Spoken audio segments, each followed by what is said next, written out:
Hey guys, welcome to Diaz on Deck Travel. I'm Michelle, your host. Today I want to talk to you about some cruise news that's happening and also tell you a little bit more about Royal Caribbean's beach club that's opening in December. So, I don't know if you guys remember, but there was a 5-year-old girl that fell off the Disney Dream over the summer. And when the stories first came out, the parents said they had turned their back for a minute. She climbed up a porthole that had no glass on the side railing, and into the water she went. Well, this story had a good turnout in that the girl was rescued and the father who jumped in to save her, they were both rescued thanks to the quick efforts of the Disney Man Overboard rescue team. But now that the investigation is complete, the Broward County Sheriff's Office has come to the conclusion that the mom actually encouraged the 5-year-old to climb up and pose in the porthole. When the mom was questioned, she said she thought there was glass there. It's an honest mistake.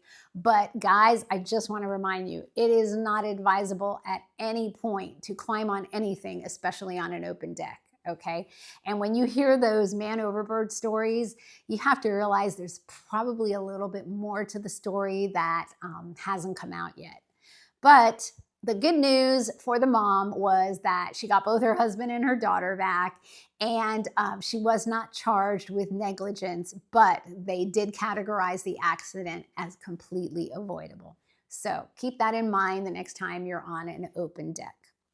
Also, let's talk about Port Miami. Now, I've sailed out of Port Miami and it is busy, but it's going to get even busier because now they're going to accommodate 10 ships in one day. So you've got Royal Caribbean, Carnival, MSC, Celebrity, Viking, Oceana. I can't even remember all of them. There's so many. They will be able to handle 10 ships in one day. Port Miami, I believe, is the largest port. And also Royal Caribbean, because they have new ships and so many ships, they are building a new terminal there. So that would be interesting to see.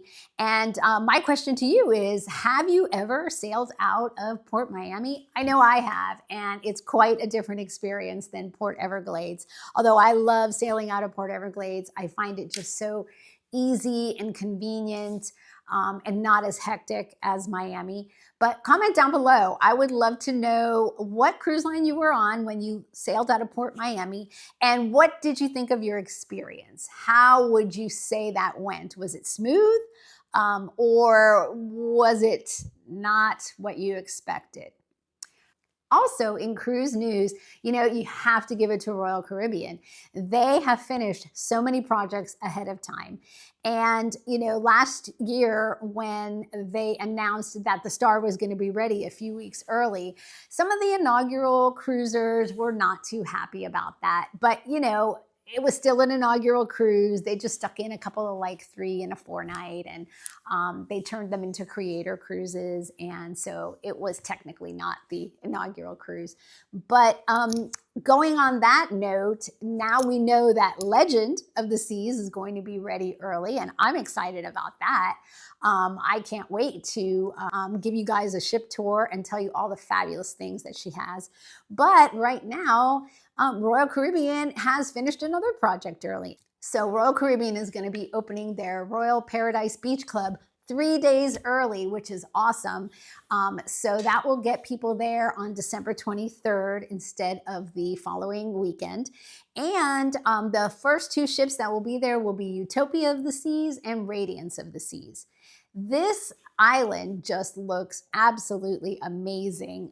They have 2 beaches, 41 cabanas, 7 pool bars, 2 swim-up bars. They've got an all-inclusive package where you can get all the drinks, all the Wi-Fi, all the food, and access to every zone for $169.99 right now. Now, that's for the grand opening weekend.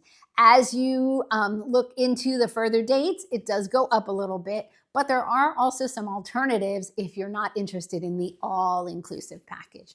So keep that in mind. Anyway, would you love to visit that island? And all you have to do after you get off the ship in Nassau is get on one of their included complimentary ferry boats. And they're really cute. They're all like bright pink and yellow, and they're going to take you back and forth on those water shuttles. You know, this is something you definitely want to see. It's 17 acres.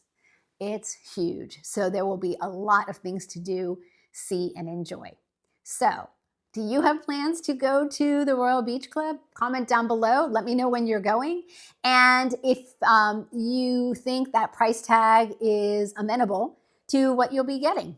So that's it for today. Bye for now. And remember, I will see you on deck.